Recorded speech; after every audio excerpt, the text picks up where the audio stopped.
வணக்கம் நேயர்களே. மஹிந்த ராஜபக்சவின் பாதுகாப்பு குறித்து உச்ச நீதிமன்றம் ஒரு முடிவெடுத்திருக்கிறது. உயர் நீதிமன்ற குழாம் அடங்கிய உச்ச நீதிமன்றம் எடுத்த முடிவு என்ன என்பது தொடர்பாகத்தான் நாங்கள் பார்க்க போகின்றோம். குறிப்பாக அண்மைய நாட்களாக முன்னாள் ஜனாதிபதி மஹிந்த ராஜபக்சவின் பாதுகாப்பு குறைப்பு சம்பந்தமாக பலவிதமான வாத பிரதிவாதங்கள் தென்னிலங்கை மட்டுமல்ல வடக்கு கிழக்கு எல்லா இடங்களிலும் பேசப்படுகின்றன. அதிலும் விஜயராமாவில் உள்ள வீடு தொடர்பாக அதிகமாக பேசப்படுகிறது. அவ்வளவு கோடிக்கணக்கான வாடகை கொடுத்து மஹிந்த ராஜபக்சவுக்கு ஏன் அங்கே இடம் கொடுக்க வேண்டும், அவருக்கு பொருத்தமான 2 பேருக்குரிய வீட்டை பொருத்தமாக கொடுத்தால் என்ன என்ற மாதிரியான கருத்துக்கள் எல்லாம் சொல்லப்பட்டு வருகின்றன. இந்த நேரத்தில் அவருக்கு வழங்கப்பட்டுள்ள அதிகாரிகளின் எண்ணிக்கையை, பாதுகாப்பு அதிகாரிகளின் எண்ணிக்கையை 60 பேராக குறைக்க நடவடிக்கை எடுக்கப்பட்டுள்ளது.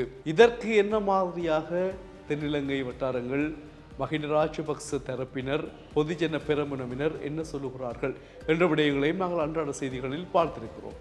ஆக எல்லாவற்றையும் வைத்து உயர் நீதிமன்றம் எடுத்த முடிவு என்னவென்றால், இந்த வழக்கை நாங்கள் மார்ச் மாதம் 19ஆம் தேதி வரை ஒத்திவைக்கிறோம், அதற்கு பிறகுதான் தீர்மானங்கள் எடுக்க முடியும் என்ற விடயத்தை சொல்லியிருக்கிறது உயர் நீதிமன்றம். அப்பொழுது அதன் அடிப்படையில் பார்த்தால், அண்மையில் கிட்டத்தட்ட ஒரு வாரத்திற்கு முன்பு மஹிந்த ராஜபக்சவிற்கு புலிகள் அமைப்பினால் ஆபத்து இருக்கிறது, அதனால் பாதுகாப்புகள் குறைக்கப்படக்கூடாது என்ற விடயத்தை பொதுஜன பெரமுன சார்பில் சொல்லப்பட்டது.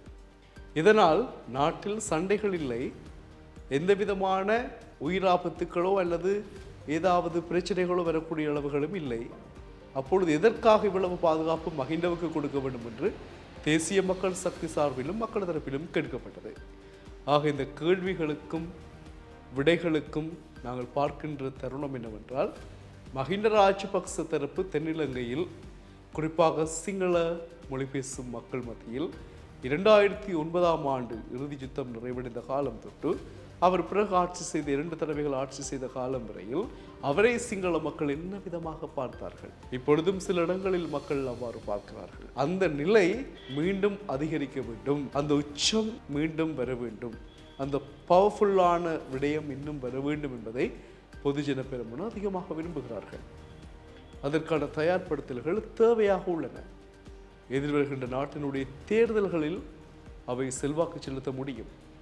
ஏனென்றால் மஹிந்த ராஜபக்சவின் மகன் நாமல் ராஜபக்ஷ கிராமம் கிராமமாக என்கின்ற ஒரு நிகழ்ச்சி திட்டத்தை ஆரம்பித்திருக்கின்றார் இலங்கை முழுவதுமாக.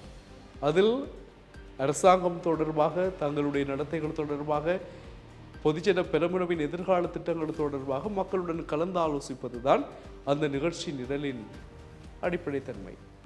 இவ்வாறு தென்னிலங்கை அரசியல் பரபரப்பாக சென்று கொண்டிருக்கின்ற பொழுதுதான் மஹிந்த ராஜபக்சவினுடைய பாதுகாப்பு குறைப்பதா இல்லையா என்கின்ற தீர்மானத்தை உயர் நீதிமன்றம் எடுக்கின்ற ஒரு முடிவை வருகின்ற மார்ச் மாதம் 19ஆம் தேதி வரை தள்ளுபடி செய்திருக்கிறது அந்த உரிமை மீறல் மனு தொடர்பான வழக்கை.